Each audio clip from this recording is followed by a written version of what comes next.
Nobody in college football needs a win more than Lincoln Riley. You are Locked On College Football, your daily podcast on all things college football. Part of the Locked On Podcast Network, your team every day. Welcome, everybody, to another episode of Locked On College Football. I'm your host, Spencer McLaughlin. Thank you so much for making this your first listen or your first view every day. Part of the Locked On Podcast Network, your team every day and your daily source to stay up to date with the biggest stories in the greatest sport on planet Earth, whatever that may be. This episode brought to you by our friends over at FanDuel. Place your first $5 bet, and you'll get started with $200 in bonus bets guaranteed. Visit FanDuel.com to get started. Michigan's going down. I think so. Am I the only one? I don't know. Roman Tomashoff of Locked On Huskies will be here later in the show to discuss. And how does Alabama beat Tennessee? How does Tennessee beat Alabama? Those keys are coming up today as well. But let's start with Lincoln Riley. A disappointing 3-3. I still contend that USC is the best 3-3 team in all of college football. Find me one that is better. Cal is 3-3. I'm taking USC on a neutral field, or maybe even in Berkeley, perhaps. USC is so incredibly close to being a really good team, but the record is not going to reflect how capable they are. USC fans will know very well that they were very close, but Lincoln Riley is a guy that is in his third season. Lots of threes all over the place. 3-3 record, year 3. Maryland in Big Ten play so far this year. They are, checks notes. Oh, yeah, it's right. 0-3. They're also a 3-3 team. USC is favored by 7 points on the road. I think they're going to go to Maryland and get the win, if not because they really, really need to. Because the current pressure meter on Lincoln Riley isn't as high as a select subset of Trojan fans would like it to be, because this is only year 3. And he signed a big old contract that has a big fat payout. So in order to justify pulling a Texas A&M with Jimbo Fisher, it has to move into abject disaster territory. And yeah, this has been an incredibly disappointing stretch for USC. Losing at Michigan, not being able to stop a team that can't throw a forward pass. Not a great look, but not the worst look that they've had so far this year. 14-point home lead in a redemption season opportunity, redemption moment in the season, I should say, against Penn State. An upset that I predicted. They had the ball, chance to go down, win the game. Couldn't do it. Had the chance to get stops when they needed to. Couldn't do it. Could not do it. And that's been, since the LSU victory in week 1, that's been the summation of USC's season. In position, not capitalizing. Over and over and over and over and over again. And so sometimes it's been more on the defense. Sometimes it's been on Miller Moss in the offense. And both sides of the ball have shown glimpses of being good. Both sides of the ball have shown glimpses of not being ready to play at a high level. And that's how you get 3-3. But Lincoln Riley doesn't have a hot seat because of the contract. Like Brian Kelly falls in that category as well, and LSU, of course, is playing really, really good football at the moment. But you look at what Lincoln Riley has done so far with the Trojans: 11-1, 8-5, and sitting here at 3-3. If he wins this game, it doesn't buy him a whole lot of credence. But what it does do is it keeps away the bad demons of, was this just a complete disaster? Some people are in that camp already. I don't think that's a widespread notion. Trojan fans can correct me if I am wrong here, but I don't think Lincoln Riley's close to being fired. If he goes and loses to Maryland, you're going to get closer to being fired, at the very least. Not saying it's going to happen if, Lincoln Riley's not getting tarmacked if he loses his football game on the road.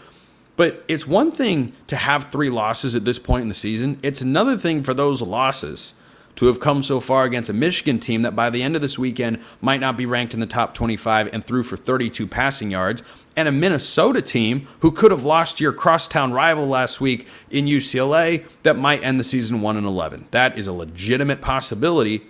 That Minnesota team, they're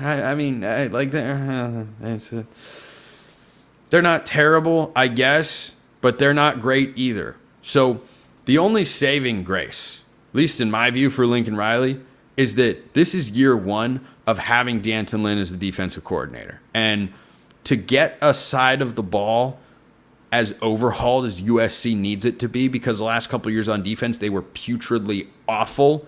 They've taken a step forward, but it takes more than one season. And I think what we have seen play out over the last couple of years now is a couple of things. First of all, Lincoln Riley inherited a worse situation than most people probably remember. USC went from 4-8 to 11-1. That was the uppermost ceiling of that 2022 team. And that set the expectations of, oh, so you should be winning double-digit games every year. Now, this is USC. You should be doing that anyway, is what a lot of Trojan fans would say. And it's hard to push back on that particular notion. You should also never be in a position to where you go 4-8 and are not just losing to teams like Oregon State, but getting blown out by teams like Oregon State on your home field. So it had been torn down to a level previously not conceivable for Trojan fans. Like, can't go 4-8, even though you can have down years, the NCAA sanctions and new coaches and whatnot. But down years were 7-5, 8-4, not 4-8. So it had been taken down to that level. And then this guy named Caleb Williams comes along. He wins the Heisman Trophy. They win some close games. They lose some close games. And USC's 11-1, and everyone thinks, oh, they're back to being the USC of old. But the mistake that Lincoln Riley made was bringing Alex Grinch with him. And he's trying to undo and unravel that mistake. But like putting the Apple headphones in your pocket, letting them sit there for a couple hours, and then taking them out, you can make a couple of quick thread pulls and get closer to where you want to go. But you can't completely unwind it and make those headphones usable until you spend a little bit more time. And that's what we've seen from D'Anton Lynn's defense. They're better than they were. They're much more serviceable defensively than they were a season ago. If you took this defense with D'Anton Lynn as the defensive coordinator and put it on the 2023 USC team, they don't go 7-5. They probably go 9-3. Because there were games where they just could not get stops. They'd probably win the Utah game, just to name one off the top of my head. But the personnel and the coaching both have to be there to be good on that side of the ball. And Miller Moss, in his first year starting, he's shown glimpses of being really good. He's also shown glimpses of a guy that hasn't started that many games just yet.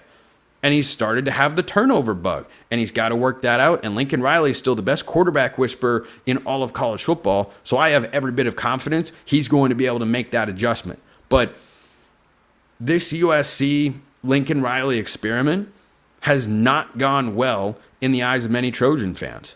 I don't think it's gone great. I don't think it's a disaster yet. A disaster is losing to Maryland and Minnesota in the same 3-game losing skid where you blew a 14-point lead at home to I don't care who it was. And Penn State, good team. One of the 10 best. I would not put them in my top 5. I think they're going to the playoff. I thought that before the year.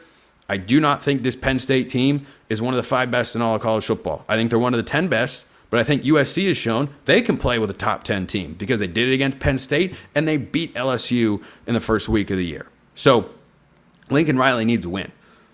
But he's got to win this one specifically, not to gain favor, but to avoid losing more in the eyes of Trojan fans, and I think athletic director Jen Cohen and the donors as well, because if you put a loss to Maryland in the same season where you already have a loss to Minnesota, it's one thing to lose Big Ten games. You got new trips to make. You're going across time zones, different environments, and all that stuff. Maryland, Minnesota, those aren't the teams you're supposed to be losing to, especially when you're capable of beating LSU. So I think they'll win. I think they will cover. And I think they pretty badly need to for their head coach. Let me know your thoughts in the YouTube comments or hit me up on X, formerly known as Twitter. What about the rest? And I mean everything else in the Big Ten. It's going to be a wild week, and I think Michigan's going down. I'll tell you why next.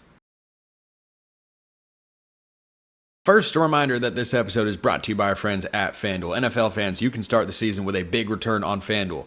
It's America's #1 sportsbook. Not number 2, not 3, not 4, not 5. It's number 1. So when you get a hunch in the middle of the game, you can check out the latest stats, view live play-by-play, and so much more on the same page where you place your bets. You'll get started with $200 in bonus bets guaranteed when you place your first $5 bet. Do you want to bet college football? We're about to get to every other game in the Big Ten this week, not just USC traveling to Maryland. But if you think we're insane, you can bet against us at FanDuel.com. If you think we're sharp, you can bet with us at FanDuel.com. Whatever you do, whatever instinct you have college football gambling-wise, it can all be taken care of at America's #1 sportsbook, FanDuel.com. Did you have Illinois as a game before the season you thought Michigan could lose? Maybe not. But boy, you better have that down right now. Roman Tomashoff, Locked On Huskies, has no dog in the fight this week because the dogs are, pun intended, off.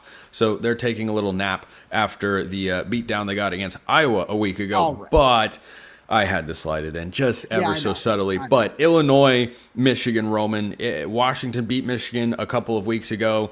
They go on the road again. I imagine Champaign is going to be popping.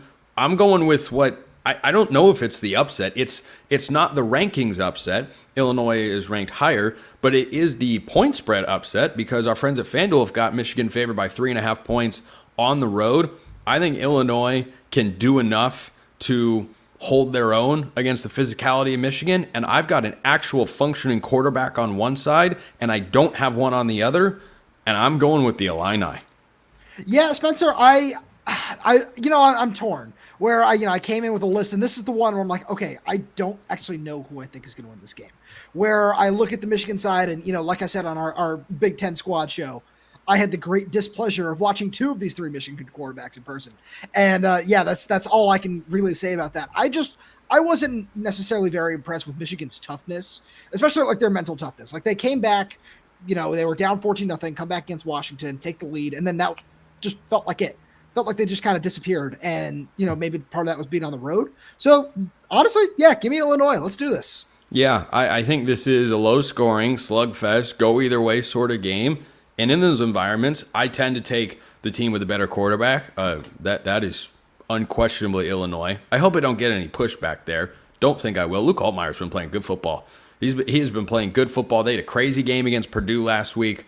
You look like you need to jump in with something. Oh, no, I thought you were going to say, like, pushback, like, from Michigan fans. I was like, oh, no, you're going to get that no matter what. So. Well, I could. I could. And you know what? That's the name of the game. But Illinois is at home with a better quarterback, and I don't think the rest of the team is so far apart talent-wise from what Illinois is putting on the field so far this year. I think the Illini get this done. I'll go 20-14. I think this game stays very low scoring. That Michigan's defense is obviously quite good. Speaking of defenses, Lincoln Riley and USC. No, those two things don't typically go together, but their defense has improved. It's not as good as they'd like it to be. They haven't been able to get key stops in crucial situations. I think they are still dramatically better than they were a season ago. I said earlier on the show, Roman, no one needs a win in the Big Ten, maybe in all of college football, more than Lincoln Riley, because if you lose 3 games in a row and 2 of them are to Minnesota and Maryland, doesn't matter if it's on the road. It shouldn't matter that it's on the road. This is a cross-country trip against a Big Ten winless team. The Terps have not won a Big Ten game yet, is what I was trying to say there. I think USC gets this done. They're only favored by 7. That kind of raises my spidey sense of like, why isn't that that should be a bigger number. I think USC has a get-right game here. I think this is USC wins and covers 30-13. Spencer, not so fast, my friend. I got to get one of those in here. One of the big things for me that I didn't necessarily play as much of a factor in, which is one of the big things that I think happened in the USC Minnesota game, is this time zone change has been a real big problem so far this season. And I'm a huge fan of Ty Fenton's. I think that he might end up having a spectacular game for Maryland. You said this defense is improved for USC. Yeah, it's not there yet. But I think this time zone change is going to be a real factor in this game, and Miller Moss still somewhat inconsistent. Yeah, Maryland's winless in the Big Ten, but I think that changes this weekend. Roman with the upset, boy. And look, USC isn't a ranked team right now, but they're playing to their season's over depending on what kind of expectations you had for USC coming into the year. I thought they'd be a 9-3 team. all they have to do is go 6-0 to get to that mark. But I think if we get to 8-4, it's not the end of the world, but it certainly is not great. Friday night game, I have my own thoughts on this one. I imagine they're similar to yours. Number 2, Oregon, off the win against Ohio State, goes to Purdue. This is a classic emotional letdown trap game spot. I'm going Purdue to cover that particular number, but I don't think this game ever feels that close. Yeah. Purdue has struggled on the edges defensively. They did last week against Illinois, allowing the comeback there. And, yeah, Oregon can get to the edges offensively with speed. I don't know how well Purdue is going to score, but I think this game looks like the previous couple games for the Ducks against UCLA and Michigan State, where it's like, hey, they were clearly better, but the score could have been uglier. I'll go 34 to 10. So I've got Oregon for reasons that aren't sitting behind me over here. I'm not going to use those words, but I certainly agree with everything you just said. Where, yeah, the talent on Oregon side is just going to be way too overwhelming for Purdue. Everything that's going on, it's boring, bad football. There's no talent. There's nothing to get excited about. Well, last week wasn't boring at the very least. Last week wasn't boring for sure, but outside of that, like let's be real. It's been rough. It felt like they just had their offensive explosion too early, where it was going to happen at some point, right? Like everybody gets one. Shout out to Spider-Man Family Guy. Everybody gets one, but it came too quickly. Happened against Illinois in double overtime, and yeah, it feels like it'll almost be an emotional letdown on both sides in that case, where it's we got some stuff to build on for the Purdue side. It's not going to happen. That's all I'm going to say. I'm not giving Oregon too much credit there. Yeah, Nebraska, Indiana, maybe the most exciting ranked, unranked game in all of college football this week. Roman, I'm torn because I struggle picking against Kurt Cignetti and the boys with the way they're humming right now. I've been a Nebraska fan since before the year, but Indiana's at home, and I got to go with the Hoosiers here, which is crazy, but I'm going Curtis Rourke and company. I think there are a lot of points in this game, though, more than people probably expect. 31-27. I think this is going to be a phenomenal football game. So this is what I'm really excited about, especially, shout out Locked On Huskies. Washington's next game is also in Bloomington. Mm-hmm. So I'm really curious. I'd like that to be the best test possible for Washington. And I think the next 2 weeks, starting with this game for Indiana, are going to be the two best defenses, the two biggest tests they faced all season, where I'm really curious to see what Matt Rule can dial up. I love Dylan Raiola. I've been really impressed with everything he's put together so far this season. I think he's only going to keep growing from here. But yeah, this feels like it's going to be a little bit too much for him. Wisconsin goes to Northwestern. One of the most underrated stories in the Big Ten right now is Wisconsin is starting to play some good football. They are starting to look good. I think they keep this momentum rolling. Northwestern has had glimpses, moments, and then they scored, 5 points against Washington? Yeah, 5 points in Seattle. 5 Should have points. only been 2, but That's not a baseball score. That's a football score. This is a 9 a.m. West Coast time kickoff in Evanston. I'm taking Wisconsin, 31-20.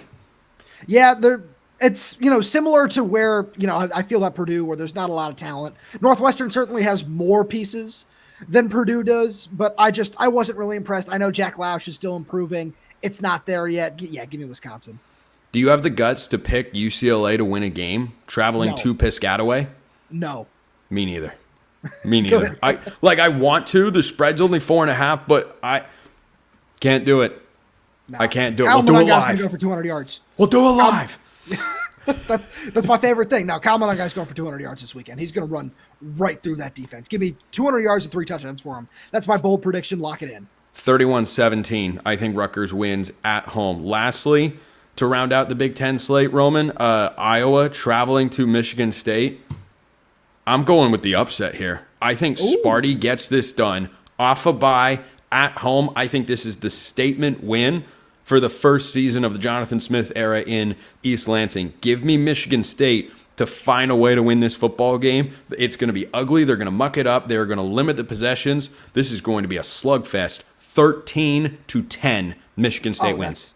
That's a sickening score, Spencer. As as two RIP Pac-12 guys over here.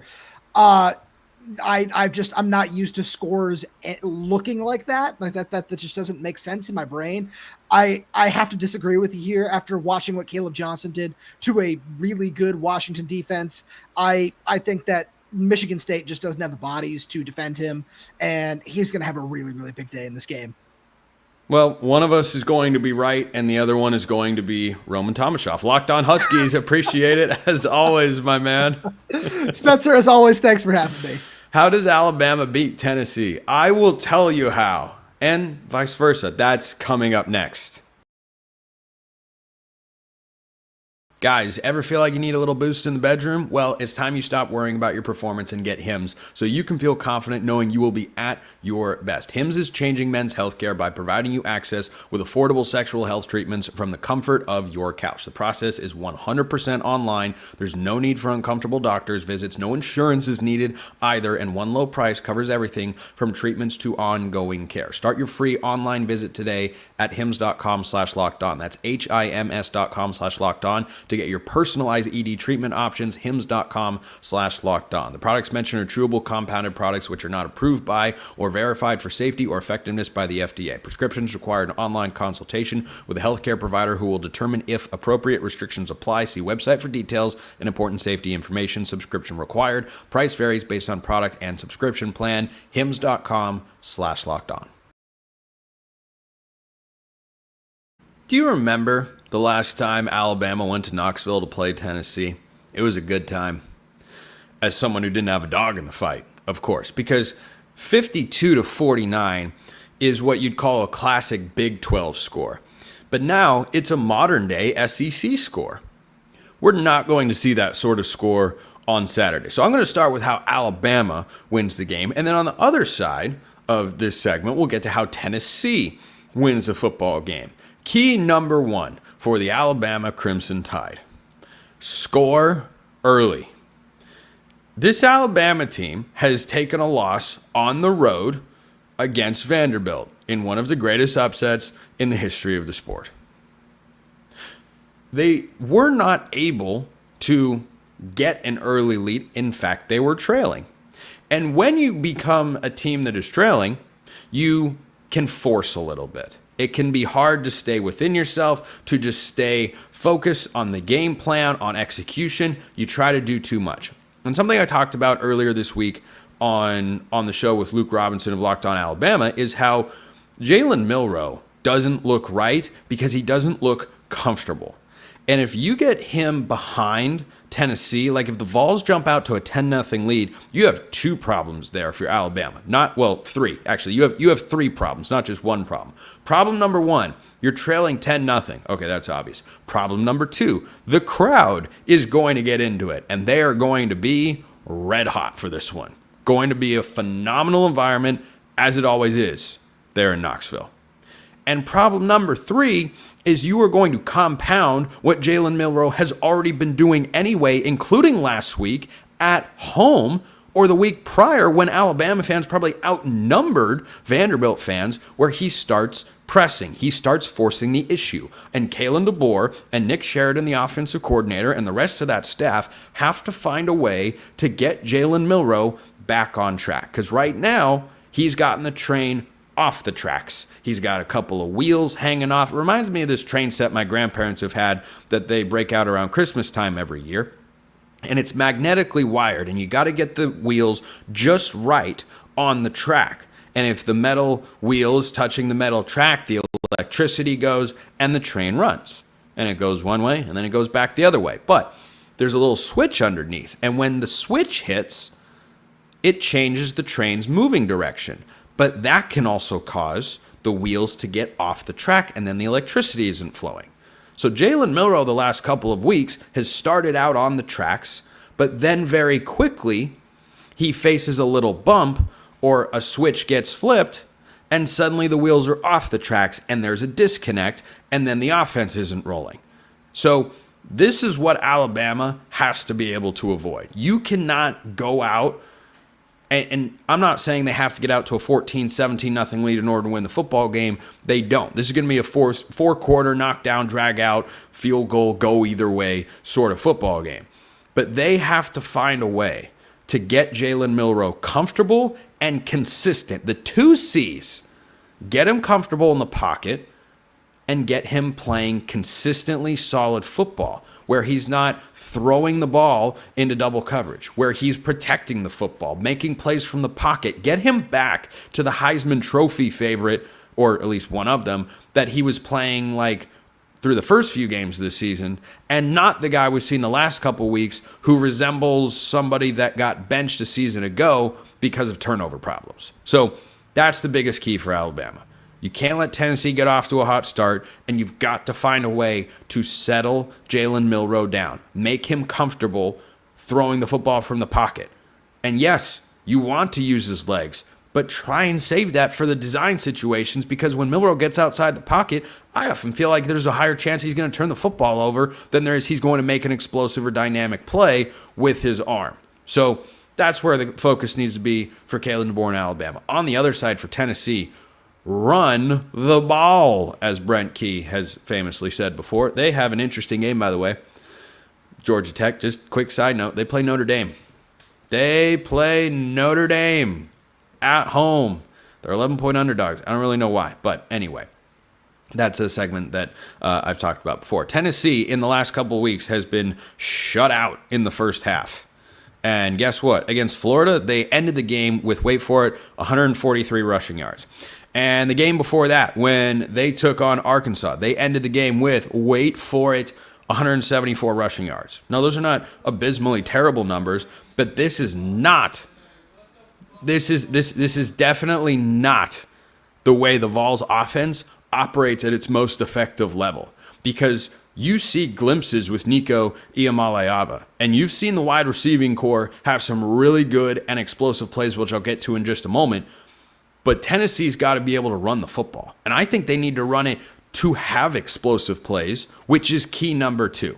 Because this game could have a lot of drives for both of these teams where nothing happens, you're moving along, first downs are hard, and then all of a sudden, boom, 60 to 70-yard touchdown. Tennessee has to win the explosive plays battle. Alabama's got guys like Jeremy Bernard. Alabama's got guys like Ryan Williams. And Tennessee has to find a way to hit the deep shots. They don't have to be explosive in the run game. They just have to be capable so that they can allow Nico to go out and play what he has looked like at his best this year, which is a complementary piece, not the driving force out of necessity. He might be able to do that one day as Tennessee's starter. It's pretty clear at this point he can't do that right now. So Tennessee has to find more success running the football. They've got to get over 200 yards.